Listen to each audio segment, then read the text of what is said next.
সুকান্ত কোডেলের বাড়িতে চোর পড়েছে, হাত বন্ধন পা বন্ধন দেবতা বন্ধন করি। আচ্ছা। নামটি আমার অন্তরা কোডেল, নারায়ণপুরে বাড়ি। ধর গো দিদি ধর, শক্ত করে ধর, অনেক খুঁজে খুঁজে এই পেলাম বড় তোর মুখটা মনের তোল। মতো বর। কোথা থেকে এলেন আপনি, কি বা আপনার পরিচয়? দিদি হাত খান ছাড়, ছি ছি এ কি কেলেঙ্কারি, ভদ্রলোকের কন্যা চুরি। গ্রাম নারায়ণপুর, পোস্ট ভালিয়া, জেলা থানা থানা আরামবাগ।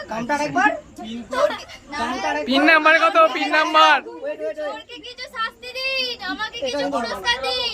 2-1 টাকা নেব না, 5000 1 টাকা ছাড়া হাত ছাড়বো না। 11 টাকা দিয়ে বন্ধনটা মুক্ত কর। আরামবাগ থানায় বড় বাবুর হাতে তুলে দেবো। একদম একদম। চলো চলো চলো চলো। মাসে জামাই গুলিয়ে গেছে গুলিয়ে গেছে গুলিয়ে গেছে। গুনবেন টাকা, জামাই বাবুর পকেট ফাঁকা। জামাই বাবু কমলা লেবু, পকেট ভরা পান। দিদি আমার দেখতে পেলে করবে অপমান।